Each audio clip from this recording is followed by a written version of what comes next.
안녕하세요. 경제학장 박사입니다. 이번 시간에는 중국 경제에 대해서 살펴보겠습니다. 중국은 세계 2위의 경제 대국으로 급성장했으나 최근 심각한 경제적 위기를 겪고 있습니다. 이 위기는 단순한 경제적 문제를 넘어 정부의 정보 통제와 억압된 정보 흐름에서 비롯된 신뢰의 위기에서 비롯된 것입니다. 오늘 발표에서는 이 문제를 더 깊이 들여다보고 중국 경제의 구조적 문제와 정보 통제의 영향, 그리고 경제적 자신감 상실의 원인과 그 결과를 탐구하고자 합니다. 목차는 다음과 같습니다. 먼저 도입부에서 중국 경제의 위기와 주요 주제를 소개합니다. 2. 구조적 문제로 부동산 붕괴, 투자 철수, 경제지표 왜곡을 살펴봅니다. 3. 정보의 중요성으로 정보 자유와 경제적 성공의 관계에 대해서 말씀드리고요. 4. 자신감 상실이라는 소제목으로 소비자와 기업의 불신, 정책 실패에 대해서 말씀드리겠습니다.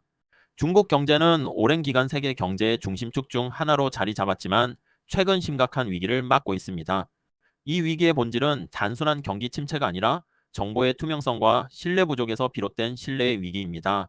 정부가 경제 데이터를 조작하고 중요한 정보를 억압하면서 중국 내외부에서 경제에 대한 불신이 깊어지고 있습니다.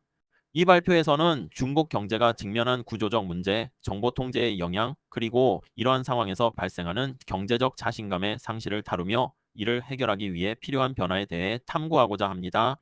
첫 번째로 주목할 점은 중국의 부동산 붕괴와 그로 인한 소비자 신뢰 감소입니다. 절반만 완성된 주택들과 소비자들의 불만은 점점 커지고 있으며 서비스 부문까지 둔화된 것으로 나타났습니다. 다국적 기업들은 중국 시장에서 자금을 빼내고 있으며 외국의 경제 전문가들은 중국 경제 성장률을 하향 조정하고 있습니다. 문제는 여기서 끝나지 않습니다. 중국 정부가 경제 지표를 왜곡하고 있다는 의혹이 커지면서 신뢰할 수 있는 정보가 부족한 상황에서 경제적 불안감은 더욱 커지고 있습니다. 정보의 자유로운 흐름이 경제적 성공에 필수적이라는 것은 오래전부터 입증된 사실입니다. 20세기 중반 칼 포퍼와 프리드리 하이에크 같은 학자들은 정보가 분산될 때 정치적 자유와 경제적 성공이 가능하다고 주장했습니다. 소련의 붕괴는 이 주장의 신뢰로 자주 언급되는데 소련은 정보 통제를 통해 체제를 유지하려 했지만 결국 경제적 신호를 억제하고 거짓 정보에 의존해 국가 경제를 파탄으로 몰고 갔습니다. 중국은 이러한 소련의 실수를 피하고자 했으나 최근의 정보 억압은 그 방향에서 벗어나고 있습니다. 경제 관련 데이터는 점점 더 불투명해지고 실질적인 정보는 내부의 비공식 보고서 시스템인 네이칸을 통해 제한적으로만 전달되고 있습니다. 그러나 이러한 시스템이 얼마나 신뢰할 수 있는지도 의문입니다. 소비자와 기업 모두가 중국 경제에 대한 자신감을 잃고 있습니다. 2022년 4월 상하이를 비롯한 주요 도시가 코로나19 봉쇄를 겪으면서 소비자 신뢰는 급락했고 아직까지 회복되지 못했습니다. 외국인 직접 투자인 FDI는 역사적인 저점을 기록했으며 많은 외국 기업들이 중국에서 철수하고 있습니다. 이는 단순히 경제적 상황 악화 때문이 아닙니다.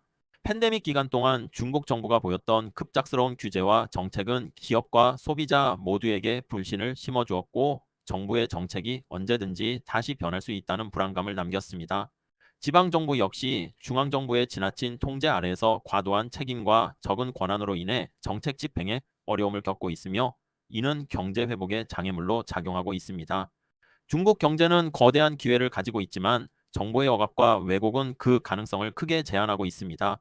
자유로운 정보의 흐름은 정확한 의사결정을 가능하게 하고 경제적 효율성을 높이며 결국에는 경제 회복을 위한 중요한 요소가 될 것입니다. 그러나 현재의 상황에서는 정보 부족이 경제적 비효율성을 증대시키고 잘못된 정책으로 이어질 위험이 큽니다. 중국 정부는 이러한 문제를 인식하고 정보 억압에서 벗어나 투명한 경제 정책을 수립하는 것이 필요합니다. 정보의 자유와 정확성만이 중국 경제가 앞으로 직면할 도전 과제를 극복할 수 있는 열쇠가 될 것이라고 볼 수도 있습니다. 지금까지 중국 경제에 대한 최신 이슈들을 정리해서 간략하게나마 말씀드렸습니다. 열공하세요.